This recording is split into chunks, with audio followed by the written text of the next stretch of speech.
Hello dear students, let's get started with a new lesson for light, shadows and reflection. So let's take a quick look at our lesson objectives for this lesson. In this lesson, we're going to learn about sources of light, which are called as luminous objects. We'll also be learning about non-luminous objects, that is, objects which are not sources of light. These can be categorized as transparent, translucent, and opaque objects. We'll also learn about the way in which light moves. There are some fancy words that we use for this. It's called as rectilinear propagation of light. So we'll discuss about this.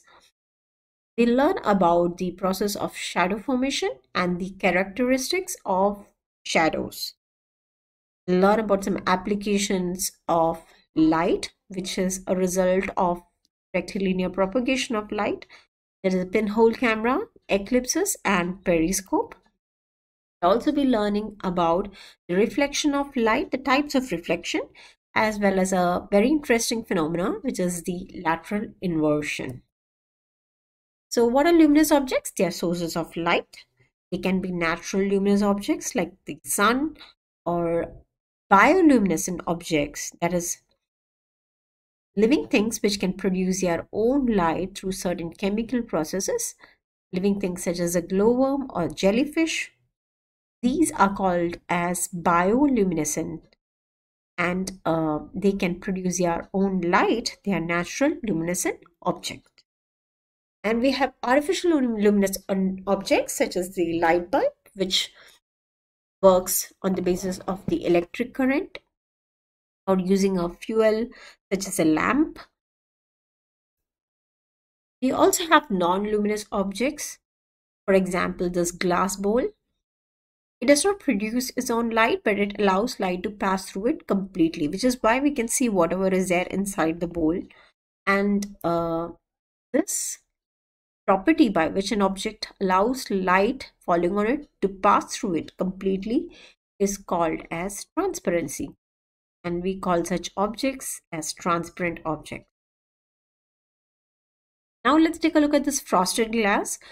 The frosted glass, or the powdered or crushed glass as we call it, another example is butter paper, allows only a little bit of the light to pass through it. That is, it partially blocks the light which falls on it and prevents it from passing through it. For that reason, we can have a blurry image of whatever object is on the other side. We're not able to see it clearly, but we get a blurry image. And when this happens, we call such objects as translucent objects. Then we come across objects in our day-to-day life which can completely block out light that falls on it and do not allow any of those light rays to pass through them. And such objects are what we call as opaque objects. So we have three types of non-luminous objects. They are transparent objects, translucent, and opaque objects. And in this image, you can clearly see a very characteristic feature of each of these types of objects. That is that the shadows cast by them can be seen. So transparent objects generally do not cast very dark shadows. In fact, they don't cast a shadow at all. If it is a single layer of glass, it wouldn't have cast a shadow. The translucent objects can cast faint shadows or blurry shadows, and opaque objects, because they completely block the light that falls on them and don't allow the light to pass through them at all. They cast a shadow which is of the same shape as their outline, and these shadows are really dark in color. So let's take a look at how light travels. Light is the fastest thing in the universe, which is why you're always able to see the lightning before your thunder during a thunderstorm.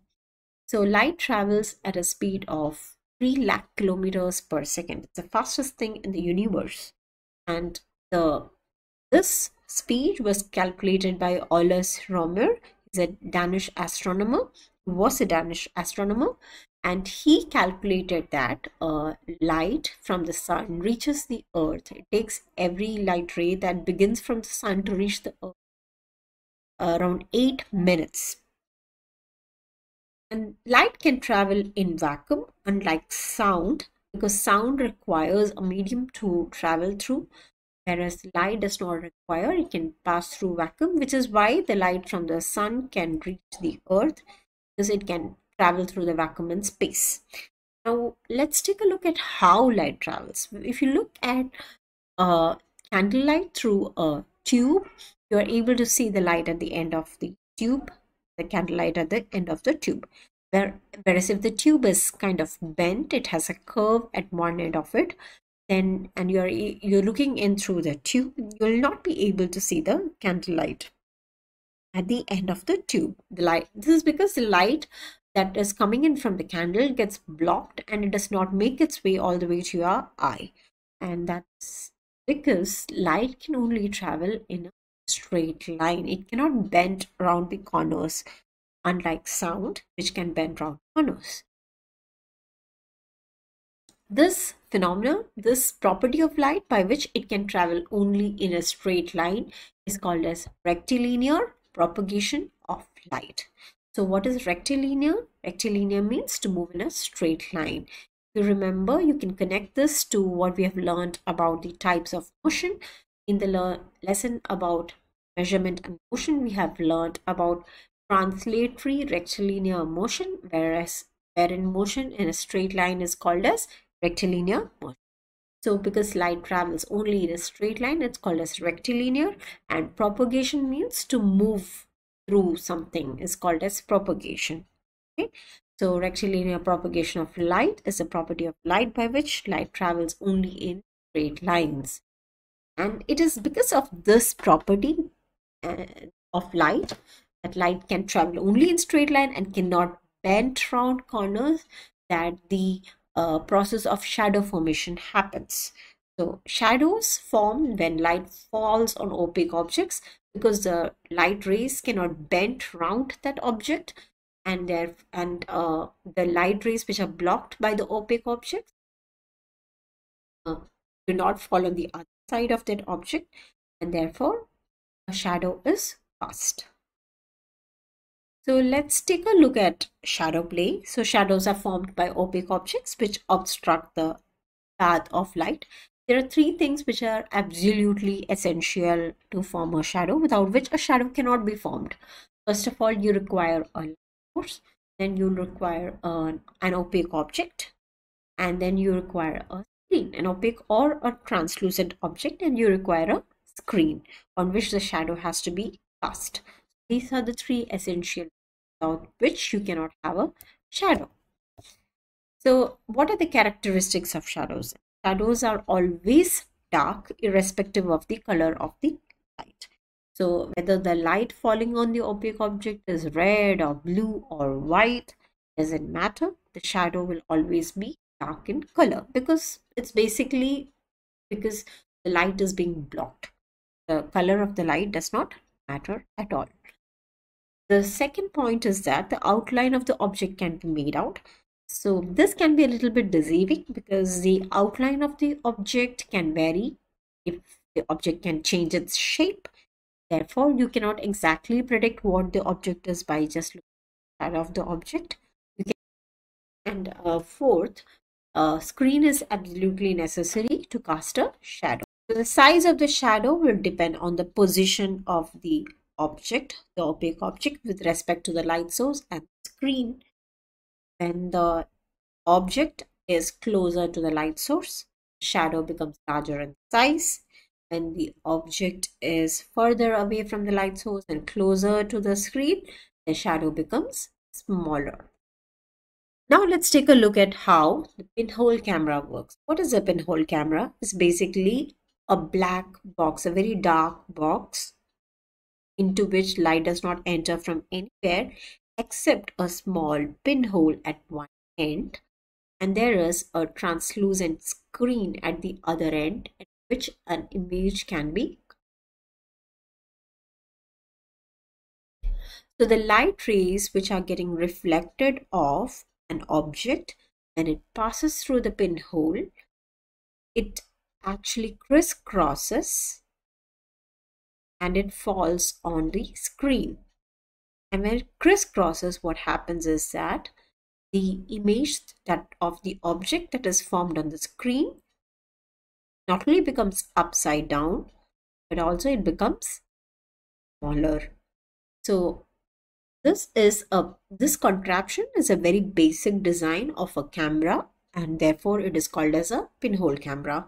So you can view the object from this side, that is by viewing the screen, and the light rays are actually entering it from this pinhole sized hole at the opposite end of the box. So this arrangement is called as a pinhole camera, and the basis of its working is that the light rays which going through the pinhole are going to crisscross the path and therefore cast an upside down image on the screen. So this image will have the color, the shape, and all the other characteristics of the object. Only thing is that it is going to be smaller in size, and it's also going to be kind of blurry because it is a translucent screen, and also it is going to be upside down because the light rays are crisscrossing the paths.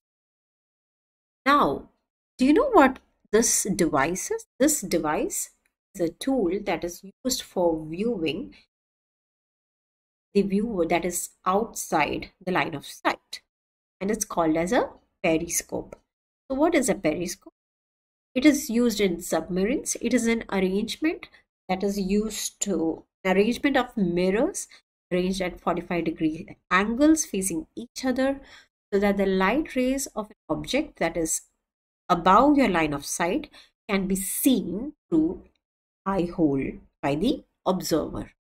So the light rays from the object will fall on the first mirror, and then it gets reflected from that first mirror in a straight line, falls on the second mirror, which is again at a 45-degree angle, and from there it gets reflected and falls into the eye of the observer.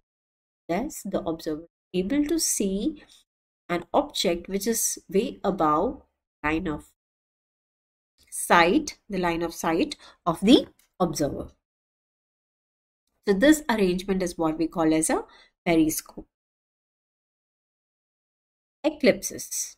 Now we have learned all about eclipses in Standard 5 in lesson Earth, Sun and Moon. Eclipses are an arrangement of the Sun, Moon and Earth in which when they line up exactly in front of each other, the shadow cast by one of the planetary objects will block out the light of the other one.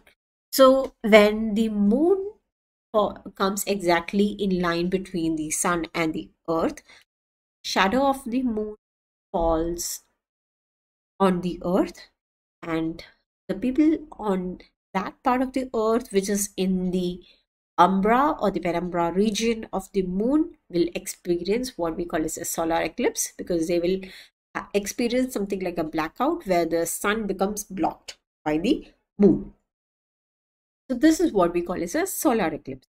For the people on the earth in the penumbra region, that is a partial shadow region of the moon, they will experience a partial solar eclipse. For the people in the region which is the umbra region of the moon shadow, that is a full shadow region, which is going to be a very small region, they will experience a complete solar eclipse. Now talking about the lunar eclipse, it happens when the sun, the earth and the moon arranges in a single line, and when this happens, the moon enters the earth's umbra or penumbra region, and therefore the light of the sun does not fall on the moon at all, and the moon appears to be completely dark in color, or basically appears to be red in color if it is in the umbra region of the earth. This is what we call as a red moon, and appears red in color because of the particular colors of the sun's light which get bent in the Earth's atmosphere and then falls on the moon. That is why it appears kind of red in color. But this is what we call as a lunar eclipse. When the moon comes into the Earth's umbra or penumbra region, this is what we call as a lunar eclipse. Now, let's take a look at what reflections are. You already know what a reflection is. When you look into a mirror, you can see your own image in front of you, and that is what we call as a reflection. Similarly, water bodies also cast reflections. If you look into a clear water, you can see your own reflection on the surface of the water.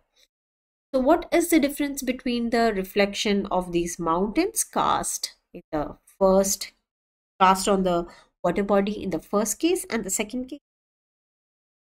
Yes, in the first case, you can see that the reflection is very clear and it looks like a mirror image of whatever is there above the water body. In the second case, it seems to be a much blurry image. So if you try to find out why this is so, you could see that, you would observe that in the first case, the water body is a completely still body, and in the second case, the water body is disturbed. So what happens is that this is a smooth water surface and it's a wavy water surface. So when light falls on an object, it basically bends, and this bending of light is what we call as reflection. This can be represented using what we call as a ray diagram. The light rays that fall on the object are called as incident rays. The light rays that bend off an object are called as the reflected rays. There is this basic rule in optics, that is the study of light, that the light rays which fall on a plane surface, when they get reflected, they will get reflected by the same angle, as that of the incident ray. So this is something which you will learn more about in the next grade, but you need to understand this to understand the difference between regular reflection and diffused reflection. So when we look at calm water, you can see a very clear reflection because of regular reflection. So the calm water acts like a plane mirror, that is a surface in which all the incident rays and the reflected rays are going to be parallel to each other. That is, they are not going to touch each other. Whereas if it is on a wavy surface, if the light rays are falling on a wavy surface, what happens is that because the surface is uneven, the angle of the reflected rays also would change, and therefore the reflected rays could actually bump into each other and pass into each other, and therefore you do not get a clear image. You get a kind of choppy image or uneven image of the object that is getting reflected on the surface. So that is the fundamental difference between regular reflection and a diffused reflection. Hope it is clear to you. And now have you observed the way the words ambulance is written on the ambulance? Yes. Have you observed how it is written in an inverted manner? This is because of the property of mirrors, which is called as lateral inversion of mirror images. Light rays of an object fall on a plane mirror. The left and right side in the image of the object appears to be interchanged or reversed when it is reflected off the plane mirror, and this is what we call as lateral inversion. So this interchange of left and right side in image of the object when reflected by a plane mirror is what we call as lateral inversion. As you can see, what happens is that the light rays which is bending off and falling, the actual image is being formed behind the mirror, and therefore when when you extend that and it falls into our eye, what we see is an inverted image. That is, the left side of the object appears to be on the right side of the image and vice versa. This is called as lateral inversion. Now let's take a look at what is the difference between images and shadows. The shadows give only the outline of the objects, while the image that is formed by a reflection, the image that is formed by a reflection is referred to as an image. It gives the details of the object also. So the image is an optical representation of a real object, whereas a shadow is a dark shape projected onto a surface where light is obstructed by an opaque object. As you know, by changing the shape of the opaque object, you can change the shape of the shadow, which is what shadow play is all about. You must have seen shadow theater where people use simple objects or even their hands to create shadows of different types of objects.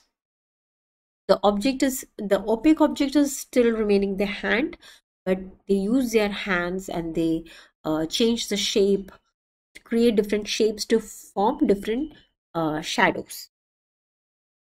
So the color in images, you can see the color of the object, like the image cast on the screen of the pinhole camera, whereas in shadows the color will always remain black, irrespective of the color of the opaque object, irrespective of the color of the light falling on it.